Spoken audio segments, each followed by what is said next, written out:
welcome to the Windsor Jewish Community Center. Thank you for joining us on a balmy spring night.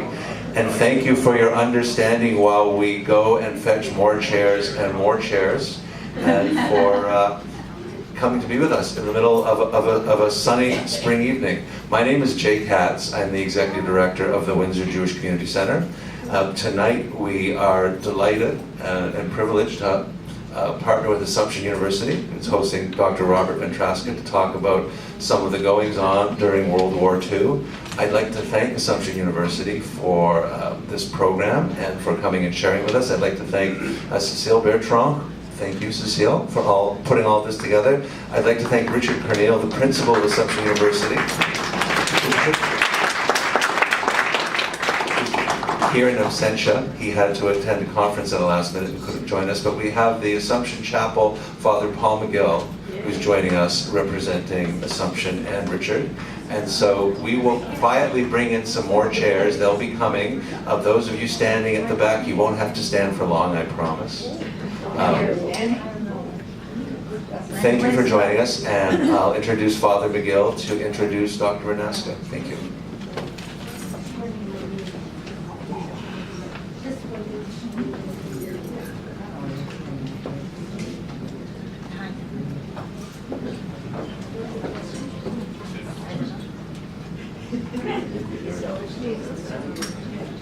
Thank you, Jay. Good evening. Good evening. As mentioned, my name is Paul McGill. I'm a member of the Congregation of St. Basil. I've been with that religious order for some 50 years. I'm an ordained Roman Catholic priest, serving as the RC chaplain out of Assumption University to the University of Windsor. I'm also part of the chaplaincy network, which is at the university. And again, on behalf of Assumption University, I would like to welcome all of you here to this presentation this evening.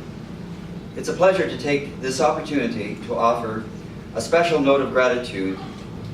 This event is made possible by a generous donation from the Peace Foundation through the Jewish Community Endowment Fund of Windsor. We are extremely grateful to them for their support. Also, I would like to take this opportunity to thank Mr. Jay Katz and the Jewish Community Center for being such a wonderful partner in this project. And I am very pleased to introduce tonight's speaker. Dr. Robert Ventresca is Associate Professor of History at King's University College at University of Western Ontario.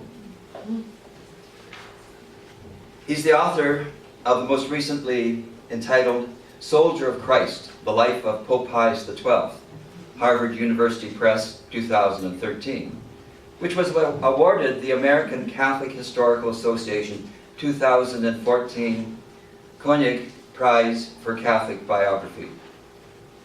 Dr. Ventresca's research and teaching explore the role of religion in European fascism, as well as religious involvement in the Holocaust, with a special focus on the Catholic Church. He recently held a visiting teaching fellowship at the Center for Advanced Holocaust Studies in Washington, D.C. Professor Ventresca was a founding member of the inaugural co-chair and the former Center for Catholic Jewish Learning at King's University College at the University of Western Ontario. He has also been named a member of the Royal Society of Canada's College of New Scholars, Artists, and Scientists. Most recently, Dr. Ventresca served as a consultant on a 6-part television original series produced by CNN on the modern papacy, primarily because of the book about Pope Pius XII and Nazi fascism and the Holocaust. The series premiered on CNN this past March, and I had the good fortune of catching 3 of those programs, and I would say he was more than a consultant. You were a star. The title of Dr. Ventresca's presentation this evening is Why Were There So Few Catholics and Rescue of Jewish During the Holocaust? Please join me in warmly welcoming Dr. Ventresca.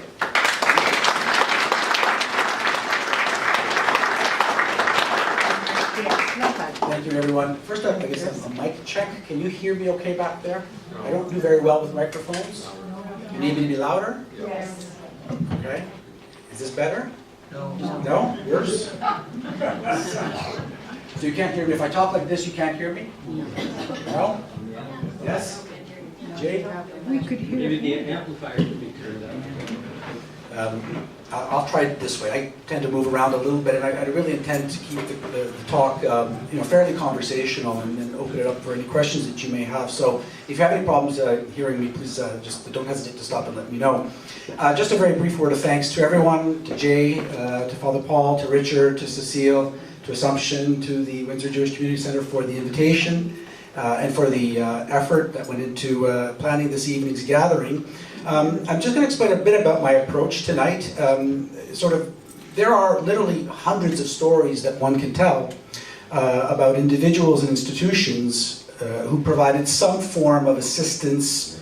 We call it rescue, sometimes it's referred to as relief, some kind of aid to persecuted Jews during the Holocaust. So what I want to do is just choose a very few select stories. It's not an exhaustive list by any stretch of the imagination, but I sort of picked a few what I thought were sort of representative cases and examples to help us understand this phenomenon. So we're talking here about individuals and institutions who provided some form of shelter, protection, and material assistance of one kind or another to the persecuted. Then what I want to do is step back a little bit and just to see if we can draw some general conclusions and broader observations about the nature of rescue work, the scope of it, the impact. Was it successful, not? How do we judge that? And then perhaps also talk a little bit about motives and the role of religion in this process. But I also want us to be mindful of the fact that there are dangers when we discuss this topic. One of those dangers, I think, is sometimes mythologizing rescuers. We sort of make them superheroes of history. And I want to discuss just briefly why I think that can be problematic. I'm a historian by training, so for me, the facts of the past have to be analyzed, discussed, confronted. I should say that at the outset, I understand that the subject can be difficult, painful, controversial, uncomfortable. So I want to begin there, actually. I would like to begin with by putting some uncomfortable truths about the subject on the table. Some would actually suggest that it's not even appropriate to speak about Catholic or Christian rescue during the Holocaust. And there are a few reasons for that, I think. One of them is, again, because to borrow from Elie Wiesel, Holocaust survivor, from whom I've taken this title, at the end of the day, there were relatively few out of the millions of Christians in what was an overwhelmingly Christian continent. There were relatively few people who did anything to help Jews who were facing first discrimination and intimidation, if we're talking about the 1930s, and then once we get into the war years, deportation and of course mass murder. To put it bluntly, of course, what the Holocaust was, we know, was one of the worst crimes in the history of humanity. And the fact is that in the face of what was an unprecedented mass killing spree, as some scholars have explained it, most Christians did little or nothing in the way of rescue and relief, let alone offer any kind of open resistance to the Nazis and their collaborators across Nazi fascist Europe. And so, again, I want to put that on the table at the start of the evening. Another reason why I think the subject is a difficult and a painful one is, again, we have to put this out there. And I know that it makes some people uncomfortable, but we have to acknowledge that many Catholics were themselves involved in orchestrating and carrying out the Nazi attempt to exterminate Europe's Jews. In other words, Catholics were killers and collaborators in mass murder. In fact, we know many of the leading Nazis themselves were themselves Catholics, had been baptized. They may not have been considered practicing Catholics, but they were raised as Catholics, they were culturally Catholic. And of course, there are dozens of very prominent collaborators across Europe who had Catholic origins. Again, all of this I say at the outset because I want to underscore what I think is we need to establish a fact, I guess. Catholics, like most other people, most other Christians, most other institutions, frankly, of the time, had a mixed record when it comes to responses to the Holocaust. We have to acknowledge that at the outset. To borrow from one historian, Michael Fair, Catholics, like other Christians, were both killers and rescuers. Both killers and rescuers. And I think it's important to begin this evening by acknowledging that. So what we're talking about and what we're faced with is one of the big questions of Holocaust history. And it's this: how is it that people who came from the same faith tradition could have had such radically different responses and reactions in the face of the Nazi machinery of death and destruction, as it's been called? How is it that some Catholics risked their lives, risked the lives of their families to provide rescue and relief to Jews, while others were actively involved in mass killing? And it's a question we can ask about anyone, right? Of any religious group. We can ask it of institutions. We could ask it of Canadians and Americans during that time. We could ask it of our governments. So it's a question that I think applies to everyone. So what I want to do is maybe provide some answers, or attempt to provide some answers to those questions. They're big questions, I know. Let me just state at the outset my own position on whether it's appropriate for us to talk about Catholic rescuers. Obviously, I think it is. Otherwise, I wouldn't be here, and I wouldn't be talking about this particular topic. Again, I think we need to acknowledge that the language itself, calling people rescuers, talking about rescue, can be problematic, because again, you set up a dichotomy of a kind. You've got the rescuers here, you've got the victims, right? And I think there's a danger there that you, as I said earlier, you make the rescuer a kind of superhero, and in the process, perhaps even unintentionally, you rob the victim, the Jewish victims in this case, of their identity. You rob them of their own agency in rescue and in survival. It also ignores the fact that, of course, Jews were uniquely vulnerable, right? They were in a uniquely dangerous position in Nazi-occupied Europe. Their Gentile neighbors generally had access to the kinds of resources that made rescue and relief possible. We'll talk a little bit about what some of those resources were. But again, as I said, I think it's appropriate for us to talk about rescue. I also think it's vital that we do that. And that's because I'm, at the end of the day, persuaded and inspired by what Elie Wiesel wrote. Again, his argument was that it's true that in the Holocaust there were so few, and he asked the question, why were there so few? And we'll ask and try to answer that question in a little bit. But there were those good people who made the moral choice at great risk to offer some kind of aid, some kind of shelter, some kind of assistance. And what Wiesel wanted us to do was to try to learn from those lessons, right? And so they wanted us to remember them. And so what I want us to do is to sort of talk a little bit, and sort of maybe we can, by the end of the night, have some sense of why it is that these individuals acted so differently from their neighbors, or acted so differently from their co-religionists, sometimes operating in the same village or in the same institutional structure. And so we'll be able to sort of analyze a little bit motives and try to make some sense of the process. And I mean, one of the questions I asked, because I studied the papacy and the Pope in the war, what does the moral choice of Christian rescuers, especially of individuals, but also in priests and sisters, for example, who are quite involved in this, as we're about to see, what does it tell us about the choices made by religious leadership, especially by the highest level? And in the Catholic context, of course, we're talking about the Vatican. So we'll have a chance to talk a little bit also about the papacy and its responses. Just again, these slides, by the way, are more for my purposes, so there's no test. Obviously, you probably can't even make out some of the text there, but I have them there just because I'd rather not read so much from text, but also just to sort of set the stage. I've got some images I think that are also useful and inspiring. Some of you probably are familiar with this, but if you're not, just a sort of a quick reminder that the status or the title of the righteous among the nations, is a formal honorific title, of course, that was established by Israel in 1962. And as many of you know, it's given by Israel to those non-Jews who faced what is called mortal risk to try to provide some assistance to Jews, even if those efforts failed. Right? Because sometimes, as we're going to see, those efforts failed. And both the rescuer and the victim were punished accordingly. But it's about the attempt, right? That's what the title is meant to recognize. It's actually derived, as some of you know, from a concept of righteous Gentiles in rabbinic Judaism, right? For those non-Jews who adhere to the 7 laws of Noah, to the laws that are adhered to by all of humanity. Again, there's a few other details there that I think we can skip over. What's really important to understand is that the assistance that was offered, in other words, to get this title, the assistance that was offered had to have been substantial, it had to have been persistent, and it had to have been offered without any kind of reward or expectation of reward of one kind or another. And it's also important to understand that there were many different kinds of rescue, varieties of rescue. As we're going to see, in some cases it's about very material assistance, shelter, housing. In some cases it's about fake passports and baptismal certificates to get out of harm's way. But in other cases, it's about moral support. It's just about helping the persecuted to feel that they belong, to feel that there is something to which they can believe and hope for. So let's just talk a little bit about the varieties of rescue. Again, it's important for us to understand right at the outset that there was no overarching plan or directive that came from high up. Right? There was no, this was in the Catholic context, there was nothing from the Vatican that said to people, go forward and rescue. That never happened.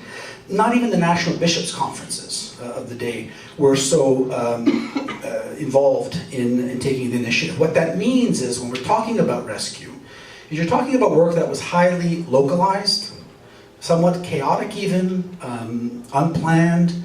It was largely initiative of individuals and institutions on the ground, usually of their own accord and of their own initiative. Now, as we're going to see, they did enjoy at times the assistance of some important institutions, but it's really important to understand that it was a very, and we don't even know the full extent of it because of course so much of it was done in secret.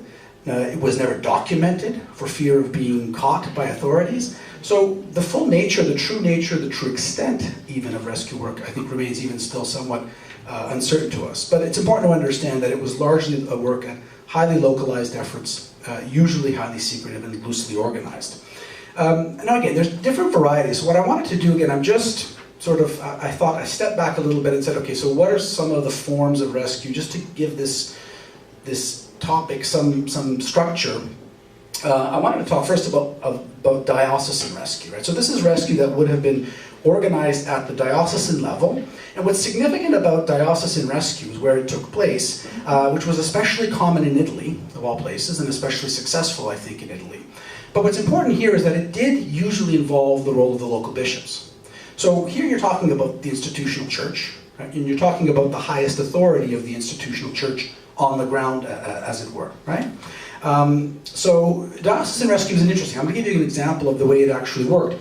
I just finished saying that it was very successful in Italy, but there's one notable case in Germany where it was very successful, and that was in Berlin itself, right? And here you're talking about a city that is, if you want, the heart of the Third Reich. And what's interesting about the Berlin diocesan rescue efforts, especially through the war years, it was spearheaded by a woman by the name of Margareta Sommer. There's a picture of Margareta there at the top right of the slide there. Now it's interesting, Sommer was invited by the Bishop von Preysing of Berlin. You see there the bottom right of the screen. She was actually assigned to what was called the diocese had a special relief office. Now that relief office was actually set up earlier in the 1930s, and it was mainly intended to help Jews who had converted to Christianity, to Catholicism, and who were trying to get out of the Third Reich. Obviously by 1933 already the legal persecution and intimidation of Jews begins, and so a process is already underway by 1933 to try to get out, if at all possible. And so initially the diocesan effort in Berlin was targeting Jews who converted to Catholics. Now for the church, they were Catholics. For the Nazis, of course, they were Jews because of the Nazi racial ideology.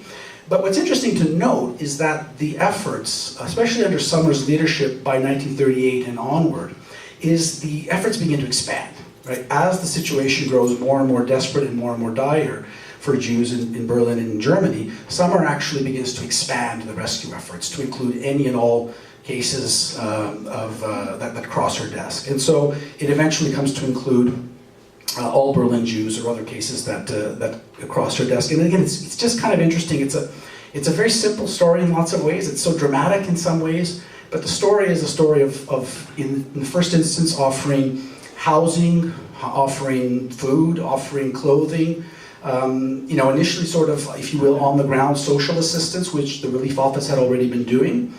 And then it begins to get a little more involved. It begins to seek efforts to try to secure visas and passports for Jews who are looking to emigrate, to try to get out of the Third Reich before the war began. And then, of course, once the war begins and the situation gets all the more desperate, then Sommer actually turns to the highly risky work of actually beginning to hide Jews and find hiding places for Jewish persecuted Jews, and also trying to find ways, mechanisms of helping Jews to evade deportation. So there's just a series of of efforts. And what's interesting about Summer's work is we don't know a lot about it. Again, highly secretive. It wasn't recorded for obvious reasons. Technically, what they were doing was illegal. It was treasonous behavior, technically, in the day. So, of course, they were mindful of surveillance. They were constantly trying to evade Gestapo surveillance. And so even though it's, again, much of the actual work itself remains hidden from history, you have here in the work of Margareta Sommer, I think, a successful example of how at the diocesan level, relief can actually save hundreds, if not thousands, of Jews. Again, we're not really sure just how many in the end were saved, but the numbers surely were significant. So there's an example there. Another example, again, I said earlier that it was very successful in Italy. Maybe one of the most famous cases is what's referred to as the Assisi Underground. This was, and again, this is a pattern that fit through much of central and northern Italy. You've got to remember, Italy is a fascist regime, of course. It's the first fascist regime, which inspires Hitler. Mussolini comes to power in 1922, Hitler in 1933. And up until 1943, Italy is actually a relatively, even though it is an anti-Semitic regime itself and has its own anti-Jewish laws, it's actually a relatively safe place for Jews. Italian Jews, but also foreign Jews who begin to flood into Italy seeking some kind of shelter and then perhaps even seeking to get out of Europe altogether. But how it worked and why we think diocesan efforts worked so much is because, again, you have here an example of the institutional church using its resources and its power. So, for example, in the case of Assisi, what you had essentially was an underground network, right? It's sometimes referred to as the Assisi Underground. And it's organized and directed by Catholic priests. On the bottom left there you see one of the more notable protagonists, Father Aldo Brunacci.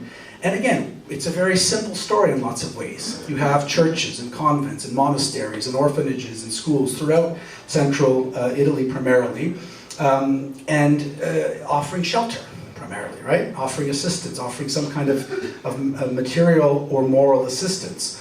And what's also, to my mind, very significant about the Assisi case is that it had not only the authorization, but really the direction of the bishop. Again, in this case, Bishop Monsignor Nicolini, who you see there on the top left, right?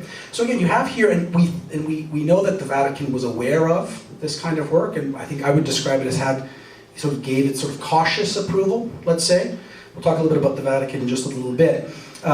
Again, I've had on the slide here, it's estimated that the Assisi network saved upwards of 300 Jews and would have provided assistance to many more. And you're talking mainly about hiding.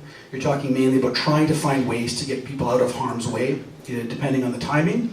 And one of the things to notice about this kind of rescue that I think is very significant is that it was very important to the rescuers in this case that Jewish identity be preserved. Right? That Jewish identity and Jewish traditions were preserved, that there were no pressures, in this context at least, for conversion. That didn't always happen. Right? There were other contexts where conversion was an issue. But just as an example, we know that the Yom Kippur celebrations were held for those in hiding, and the nuns in Assisi prepared the meal that ended the fast, for example, in I think it was 1943. So there was I think in addition to offering moral aid and assistance at great risk, there was also there a consciousness and an awareness of preserving Jewish identity and Jewish traditions. Let me turn now to the Vatican, because of course I wrote a book about this Pope, so I have to talk about him. The title there, Hitler's Pope or Righteous Gentile, again, those aren't my words. Those are two different books that have been written about him. It gives you a sense of the scope of or the stretch that people have gone to describe him. Obviously, in one view, he is seen as an accomplice of a kind, someone who's friendly to the Nazi cause. Others have seen him as a great rescuer of Jews, a great valiant rescuer. There were old claims that he was credited for saving upwards of 800,000 Jews, which is a really unreliable statistic. I don't think it has any real serious weight. I obviously think those titles are inappropriate and inaccurate. They don't really get at the heart of what actually happened. But let's just talk a little bit about the Vatican, though, and about the Pope, because obviously we're talking there about the head of the Church, both the spiritual head of the Church and the governing head of the Church. One of the questions about the Vatican's role in the question of rescue is, was the assistance, was aid provided to the persecuted? Was it persistent? Was it structured? Was it decisive? Which is the way some scholars see it. They actually say the Vatican did offer decisive assistance, especially in Italy, without which rescue efforts couldn't have gone on. So what happened at Assisi, for